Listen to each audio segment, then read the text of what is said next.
Hey, what's going on, everybody? Happy Friday. Today is July 8th, 2022. My name is Jason Cutter. Thanks for tuning in, whether you're on LinkedIn, Facebook, YouTube, live. You could be listening to this on the podcast as a replay, on the website as a replay. No matter what, thank you for being here. Thanks for tuning in. So glad that you're here on a Friday. It is noon Eastern. I've been doing these on Fridays at noon Eastern. I'm going to shift them to Thursdays. I think that might be a better time starting next week. Last week I was off. I didn't do one. It was the end of the quarter, beginning of a new quarter, the Friday before a holiday weekend. I figured, hey, let's take a break from these for myself and for everyone else, because I'm sure everyone is busy or off on a Friday afternoon. But we're back. Session 37 was last 2 weeks ago. In that one, I talked about controlling your day. If you didn't check that one out, make sure to find the replay. Again, LinkedIn, Facebook, YouTube, podcast, cutterconsultinggroup.com website. You can find it everywhere on there. Look for session 37 of the Authentic Persuasion weekly live training sessions. And that one was really good. I got some great feedback from people because that's about controlling your day. When you're in sales, one of the things that happens is you just get into a reactionary mode. You come in, you look at your emails, you check your voicemails, and then you just start responding to things. Next thing you know, you're not getting your prospecting activities, your outbound activities. You're not getting the things done that you need to get done from that perspective. And so what happens is then you're not planting new seeds. You're not having things that you can harvest down the road. And what will happen is in 1 to 3 months, you'll notice that you don't have new sales, and it's because of what you were doing. And you really have to be intentional. You really have to focus on making sure that you're the one who's controlling your day, because that is so important to be doing that, because it's your career, it's your finances, it's your job. If you're self-employed, it's all about you and no one else. And so there's so many reasons. So make sure to check out number 37, that session from a couple weeks ago. Now, if this is your first time tuning in, welcome. So glad that you're here. Super excited on whatever platform. I do this as part of my mission. And I used to mention all the time, and I think it's a good time to do a recap on this. So I have come to realize that one of the biggest things for me is to help facilitate transformation. That's what I feel like my life is focused on, and where I put my energy, and what drives me, and the impact I can have on others, on the world, on myself, is facilitating transformation in 3 ways. The first one is to enable and encourage those light bulb moments. Nothing makes me more excited than when somebody has a challenge, or somebody doesn't know how to do something, or somebody wants to do something different. Give them some insight, help them train, coach, lead, just even give them some nugget, a book to read, and then they use that information. It works, that light bulb goes off, and then they make that change. So that's the most fun thing that I enjoy. It just gives me so much energy. The second one is to help underdogs win their game, not the game, not my game, not other people's games, but win their game. A lot of times people like myself, so I definitely was an underdog. I still think I'm an underdog. It's still that mindset that I have. But I feel like I'm not as good as others, or I don't have the skills as others, or I see what others do, and that's not me. And it just isn't happening, and got to work harder. And that's okay. If you want something, you got to put in the effort. I like coming from behind to win, instead of just being the one who's always winning, right? And I love to help other people who don't think they can do something, but they truly can, and they truly want to, right? For people in sales, they fell into sales, they got into sales, they needed a job, and they ended up in sales, whatever that path, or they've always wanted to be in sales and now they're challenged, whatever that path might be. Now you're in sales. You want to win, you want to succeed, but you feel like you're an underdog, right? Maybe you're not the natural born salesperson, which is a topic for another day. However you want to be successful. And so I love helping the underdogs, because that's my mode and how I see myself. And I always want to support that person, not the dominant one. I want to help the other people as well. And then the third one is to leave people better than I found them. It's one of the things that I do all the time. Whenever I'm doing anything, whenever I'm engaging with anybody, I don't make a overly strong effort to do that. I just do that as my mode. I just want to leave people better than I found them. Might be at the grocery store, might be at the office, might be in passing, who knows? I just want to do that. So that's why I do this as well, is to help with those light bulb moments, help you if you feel like an underdog and you want to be successful in sales and you just haven't figured it out yet, and to leave you better than I found you. That's what I want to do here. And as Jason Mefford, I was on his podcast recently. He says at the beginning of his shows is that if you're here, if you're tuning in, there's something that you're going to get from this. There's some reason, there's some purpose. It might be one thing, might be one phrase. I might have already said it so far. Who knows? But there's one thing. If you're here, just be aware of that. Look for that. There's a reason you're tuning in, either live or on the replay. And so I appreciate that the universe has brought you to me, to this moment. And hopefully there's something valuable here that will help your sales career. So now let's talk about today's topic. So session 38, that's today. And the focus is enrolling versus selling. Now, what does that mean? What is that? Is that just a play on words? What does that look like? Am I just avoiding the word sales by saying enrolling? Well, let's really dive into that. And I want to help shift the mindset and help you focus on the reason behind those different words.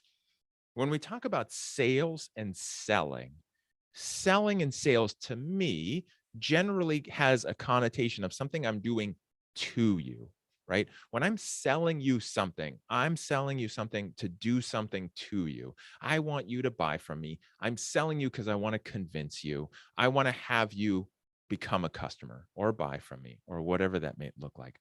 Now, you could do it with good intentions, right? Like my Selling with Authentic Persuasion and the book that I wrote, right? Obviously, that's to help people with the most positive way possible and moving them forward and doing it for their reasons and helping them accomplish what they want, right? Get them to a better place, like I said, with my mission and doing that as their guide. So that's part of it, right? And you could have that piece, right? Sales, selling, it doesn't have to be negative. A lot of people see sales, and I talk about this a lot and all the stuff that I do, as a negative, right? Sales is something that has a negative connotation. It could be a dirty word. A lot of people out there in the world see sales as something that's gross, right? I would rather do anything in the world but be in sales, right? You see that a lot in companies where somebody is working in different departments other than sales, and they would basically quit if they were made to move over into the sales team because they see sales as that thing that you're doing to people. And maybe they think that sales, to be successful, it's manipulation, right? It's tricking people, it's convincing people, it's forcing people, it's full of rejection and confrontation and all these different things, the ups and downs, just like the mental toll of what sales is like and the people they've seen or the movies they've watched. And they think that's what sales, and they think about sales. The world thinks about sales from their own perspectives as a customer. So maybe they've been a customer out there in the world and they've dealt with a salesperson, and then they've had a negative experience or heard of somebody else who had a negative experience, and they made up in their mind that's what sales is. And again, I talk about this a lot, so this might sound familiar from what I've covered before, but I think it's really important because that's what we're trying to shift. That's why I do what I do, is to help two sides. One is I want to shift ultimately the mindset of customers, and I'm a customer as well. So I'm doing this from a selfish, self-centered place also. I want customers to be able to trust that if they engage with a salesperson, that that person is actually a professional and actually knows their responsibility and role to help the customer and will do so as a guide, as a professional, as the things that I talk about. I want to be able to reach out to a company or walk on a car dealership lot or walk into a furniture store or whatever that might be and know that when I do, I'm going to get a professional who's going to help me and actually knows what that means, right? Most of the time, that's not what occurs. Now, I'm not saying that everyone is bad or using manipulation or on the dark side of sales. Not saying that at all. There's a lot of people who you walk into that dealership or that furniture store, or you call them up and they're nice people and they know their product and they want to help you. Doesn't mean they're good at it. Doesn't mean they're a professional. Sometimes they're an order taker. Sometimes they're somewhere in the middle. There's also a lot of good people out there who have figured it out on their own, what it means to be a sales professional, and they operate at an amazing level. Those are always the people I gravitate to, and then I will do repeated business with because I appreciate working with and buying from a professional, someone who knows what they're supposed to do. Most of the rest of the time, that's not what we interact with. We interact with one of the extremes or the other, right? The pushy old school salesperson, or the order taker who's nice, friendly, builds rapport, but doesn't understand that I need guidance, I need wisdom, I need help. So on one side of what I focus on and why I do these is my own selfish reasons, but for the world as well. Imagine 1,000,000 authentic persuaders in the world, all helping people like a sales professional, coming from a place of a sales professional, having that mindset, and then having the strategies and the processes in place to actually fulfill that, what the customers are looking for. How would that change the world for us as customers? And then on the flip side too, is I think it's important because salespeople a lot of times don't understand what their role is, which is why I do this. And if you want more information on this, if you haven't gotten a copy of this already, make sure to get a copy of Selling with Authentic Persuasion. It's available hard copy, Audible. You can reach out to me directly and I can send you a copy, just cover shipping and handling. But that is a great guide to get you started on this. So a lot of times, again, going back to what people think, they don't want to be in sales because of what they think sales is doing. Again, I see that a lot of times from people in other departments, other places and companies, other people just in general, like just looking at sales as this thing here. Doesn't always have to be true, but in general, the connotation, the feeling can be that sales and selling is something I'm doing to you.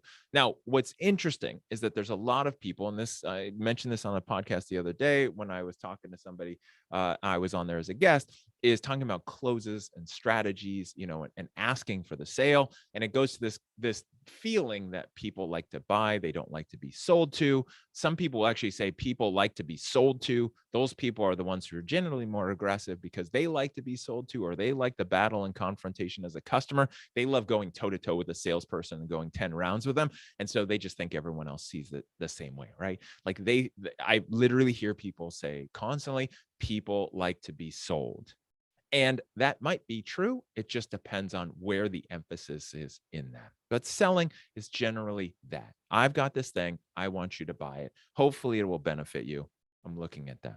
Now, let's look at the flip side, right? Or the other term that I personally do not use enough. I use sales and selling in a lot of my um, uh, podcasts and a lot of these training and a lot of the things that I write. Obviously, it's about sales and selling. I titled my book Selling with Authentic Persuasion because I wanted to be clear that if you're in a sales role, if you're running a sales team, like this is for you. I could have called it Enrolling with Authentic Persuasion, but that wouldn't necessarily appeal to people, when they look at it really quickly, but that's really what it could be titled.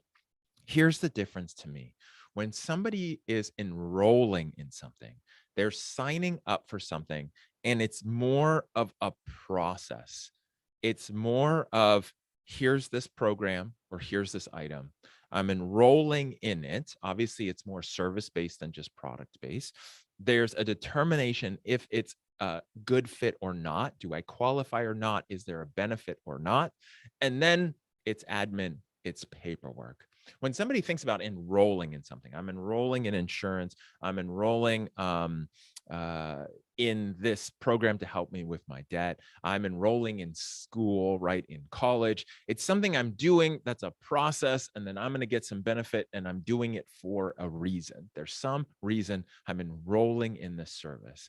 And to me, when we think about that from your perspective as a salesperson, it's totally different, because when I think about I'm selling you or I bought this program, no, I'm enrolling in this program. And the enrolling part, here's the big key. This is the part that I want you to understand.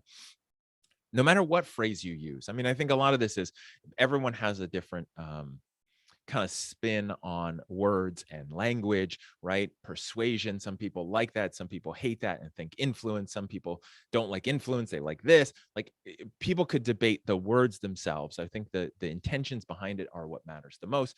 Both sales, selling, and then on the other side, enrollment. The key is when I think of enrollments, when I think of enrolling, when I think I'm going to enroll you into this, right? I'm going to enroll you into my vision. I'm going to enroll you into my mission. And I want you as a watcher or a listener of this episode to help me spread this in the world, right? And change the world of sales so that it would change everything and trickle down as customers. When I'm enrolling you into that, that's a we conversation. That means it's you and me, right? That means it's us. I am enrolling you in this.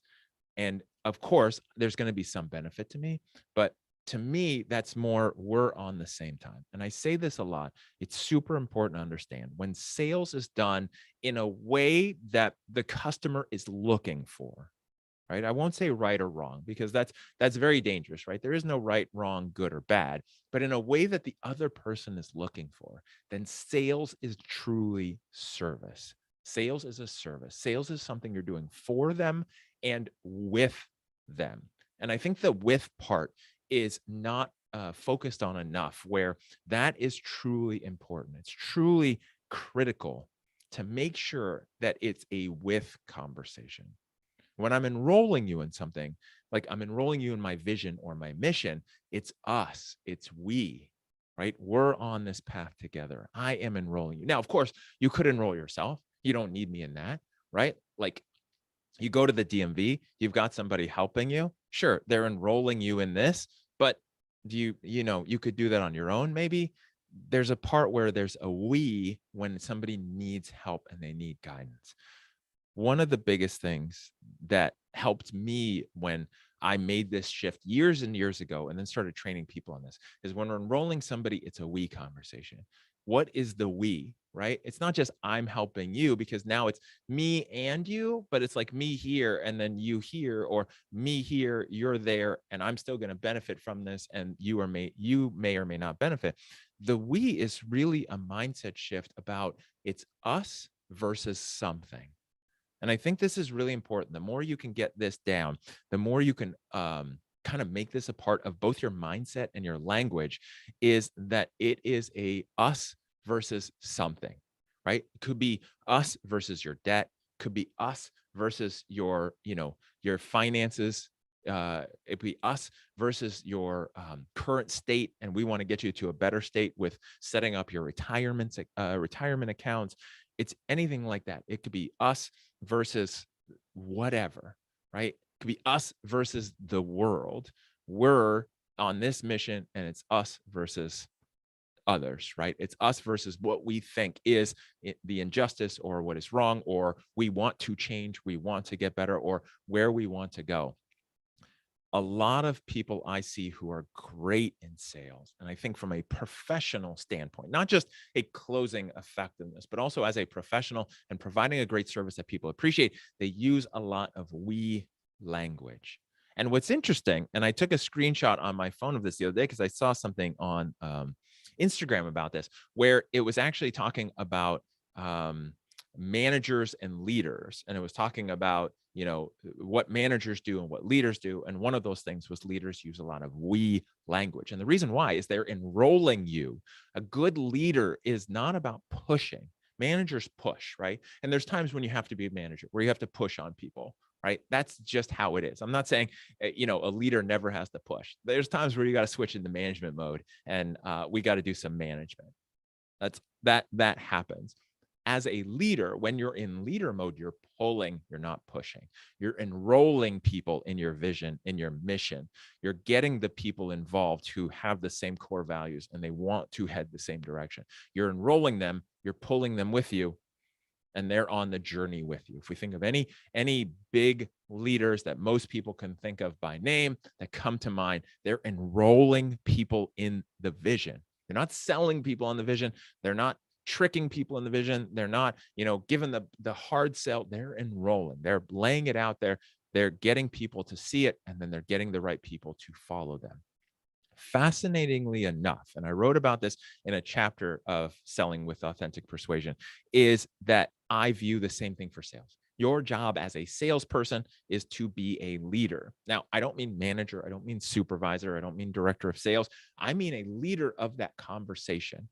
of that prospect who's looking for guidance and looking for help. Sales, selling to me feels like something you're doing to them, right? I'm selling you. Enrolling as a leader means it's something I'm doing with you. We are on this mission together. And when you use we language in a sales conversation, now it's you and the prospect together on the same team going up that mountain, crossing that finish line together, facing all the adversities that will come in the way during your sales process, like not enough money, not access to money, have to get permission from someone else, have to check with someone else, have to do some research, have to do with this, or this, all those things that come up, right? Whether they're objections or just obstacles, those come up just like any hero's journey, right? If you watch anything from Lord of the Rings to Harry Potter to Star Wars, they're all hero's journeys. There's always obstacles. There's always things that come up that are unexpected. Your job is to be the guide, the leader, and help them there. When you're enrolling, you're getting them to see the vision, and then you're pulling them with you to their finish line. And you're doing it in a way where you're using we language, right? Our language, us language. You're saying those things just like a leader would. Like if you think about it, if you work at a company and you are fortunate to have a boss, manager, somebody above you that is actually a good leader. They say we things like, what are we going to accomplish today? Our mission is this. We are looking at doing this. We want to do this, right? Not you guys do this, you do that. We want you need to do this. Like it's we language. We're all on the same team. For better or worse, we're in this together. In the sales role, it's the same thing. You want to make sure to use those language because when you do, now you're enrolling them, and not just enrolling them into your service, not just enrolling them into what it is that you're selling, but you're enrolling them into the vision. You're enrolling them into the mission, and you're enrolling them as a partner working with them. Obviously going to get paid because that's what you're doing in sales, right? We're not just taking orders and we're not just doing this as a charity, but when there's value and there's benefit, you should be getting paid. The more value, the more benefit, or the more people you can enroll, the more the benefit's going to be to you. And that's just the bottom line. That's what makes sales amazing, makes sales challenging for other people to get, is that balance there with it. But when you're doing that, when you're enrolling them in it, again, they're part of the vision and the mission. Now, a lot of you might be listening, watching this and thinking, well, what I sell doesn't have a vision. It doesn't have a mission. For example, I can think of, people who are selling into states that have where you can choose your energy, right? It's under deregulated energy states where they can switch energy providers, gas providers. There's not a big vision. It's not a big mission. It's not about changing the world. Like it's not going to change people's lives. But again, it can. And it might be a small way, but if you can save people money or help them get into a contract where they can plan their budget or whatever that might be, if there's really a benefit for it, that's the big part, is if there's a benefit to it and you enroll them into it, then there's some reason, there's some value, there's some benefit, there's some direction they could be going. And it's still you versus their current provider, if you will, you versus their current budget and or their financial struggles, you versus the fact that they can't get to where they want to go financially and save for vacations or save to buy a new house or pay off their debts, right? And if obviously they could lower their bills or deal with their finances, they could. Right now it's you and them versus fill in the blank here. And I think it's really important to focus on that. The more you can shift your mind, the more you can shift your mindset, and the more you can shift your process. And lastly, most importantly, the more you can shift your language to looking at enrolling as really the role that you have. And again, play on words. Some people will debate it and say it's all the same thing. It doesn't matter. People don't care if you call it selling or enrolling. I will disagree based on all of my experience. You can sell, you can be in a selling mode and do it in a positive way. When you do that from a mindset of enrolling people into your service, like you would be enrolling them into a mission or a vision that you have, it also becomes so much easier. Because then at that mode, it's not about pushing. It's not about tricking. It's not about manipulating. It's not about bribing. It's not about giving them a deal at the end of the month just to get the deals done, right? Sometimes that helps. But if that's your normal mode, then you're in manipulation mode, and you can't win long-term when you rely on manipulating people to succeed. So the key is, remember, this is a mindset game. Whatever words you want to use, the key thing I want you to take away from this is, again, that sales, when done properly for the benefit of both you and the customer, is service. Sales is something you're doing for them and with them when you're enrolling from a leadership perspective, versus sales being something you're doing to them. Old school manipulation mode, that's something you're doing to them instead.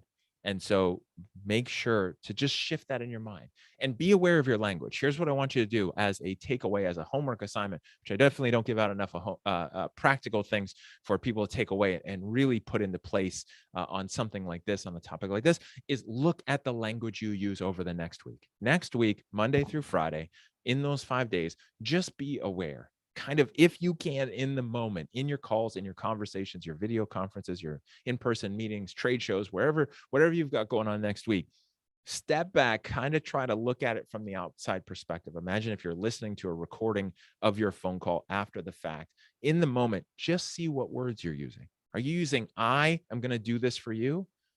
That means it's all about you, right? You're selling them. You think you're the hero. I'm going to get you in this program. I'm going to save you all this money. I'm going to do this. I'm going to do that.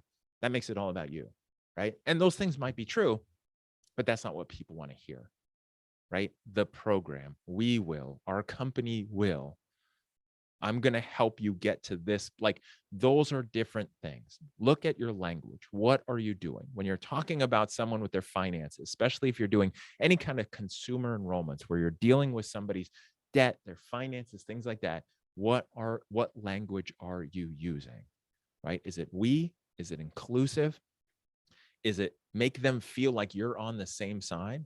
Does it make them feel like, you could have your arm around them and you're guiding them forward across the finish line, battling everything that's being thrown at them?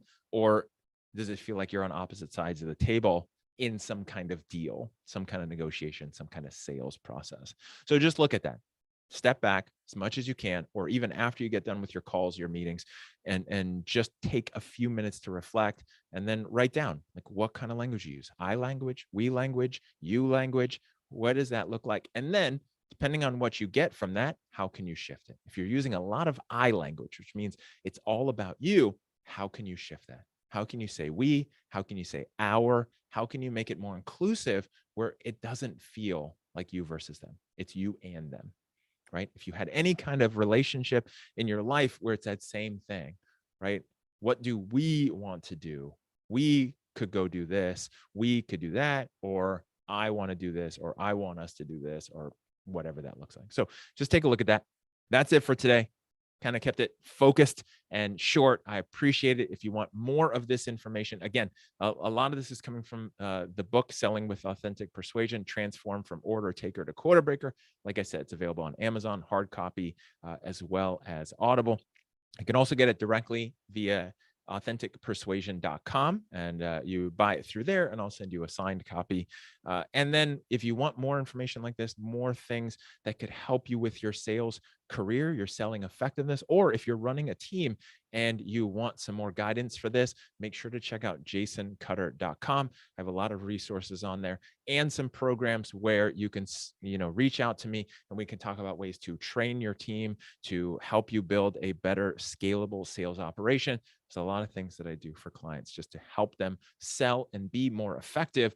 And sometimes it's new ideas that people have never heard of before. Sometimes it's a reminder and a refresher, and do some great workshops with companies where that's super fun, where people are doing well on the team. And it's just a reminder they're sharpening their swords and, getting more and more effective, sometimes remembering things that they forgot that they used to do that was effective in the past. So I appreciate everyone tuning in. If you're watching this on any of the platforms, please make sure to either like, to share, to subscribe. If you haven't yet, make sure to check out the YouTube channel. Just go to YouTube, search Jason Cutter. Find the channel on there. I'm putting out lots of videos all the time. Really excited for this 6th season of the Authentic Persuasion Show. If you like podcasts, make sure to check that out as well and download that. It's on all the platforms. Really great stuff. I'm really excited about the variety of episodes I have. It's 5 days a week, from replays of this training to solo episodes to clips of past content that I've done to my, part 1 and part 2 of my guest episodes. This past week was Craig Radford. And that was an amazing conversation. It's actually, I will say, because I've done a lot of podcasts, a lot of guest episodes, it's one of the ones that I'm most proud of and most excited about, because it doesn't fit the norm of what you would think in a podcast. I don't think it's revolutionary, but having Craig on the show for me was amazing for many different reasons and meant a lot to me. And I'm excited to get his message out there, because there's a lot of stuff in part 1 and even more in part 2, which is the after show. So if you haven't checked it out, please check it out and then support him and really get that kind of message out. Here's the punchline, not the punchline. Here's the basis of it: is Craig is deaf. He works for a all deaf company that focuses on customer service and sales for deaf customers of their clients. So they're an outsourced contact center. And it's things you wouldn't think about. It's a challenge that most people aren't aware of unless you face something like that yourself. And I think there's a lot of great lessons to take from that. So I just wanted to use this time here to promote that even more, and make sure you listen and support him and support more stuff like that, where people who have disabilities are getting the service they want. They're getting the support. They're dealing with companies that actually care about them and what their needs might be and how to serve them best. And one of the biggest things, now I'm on a roll. One of the biggest things that I notice is a lot of people in sales sell everybody based on what they think is right, what they want, and they build sales processes for them. Right. And where I see that as a mistake is companies on one end of the spectrum of the other, which is one end, they are not they only have phone. They don't care about text. They don't care about email. They only want to talk to people on the phone. But that's not where people want to be met. People want to be met on text first sometimes, or email, or chat. And so they want to have that interaction leading to a phone call. And then I see the other extreme, which is tech companies, which don't have a single phone number. They don't want to talk to anybody. They're created by either people who want to be rich billionaires, of a public company, and they don't want anything to slow them down, and they want to be as scalable as possible. And that means not having phones and not having call centers and not having that kind of level of service or sales. Or it's founded by tech people who don't want to use the phone, don't like using the phone themselves, and they just think that no one else is going to want to use the phone, and then they're not really serving that market as well. When I talk about what Craig is offering and what Craig's company does, it's that same thing, where how many of you out there, if you run a company, how many of you are missing out on those customers that you're not serving fully in a way that they want to be served? So again, I loved the conversation I had with Craig. It was so amazing. So make sure to check that out. And on that note, I am done. Thank you for tuning into session 38 of the Authentic Persuasion weekly live training sessions. Whether you watch this live on any of the platforms, you caught the replay, or you're listening to the podcast, I appreciate you being here. Make sure to share this message. And thank you for being a part of this journey as we shift sales from being this dirty word to something the world trusts and respects, while at the same time, my mission is also to help you close more deals and make more money. Until next time, thanks for helping fill the world with authentic persuaders.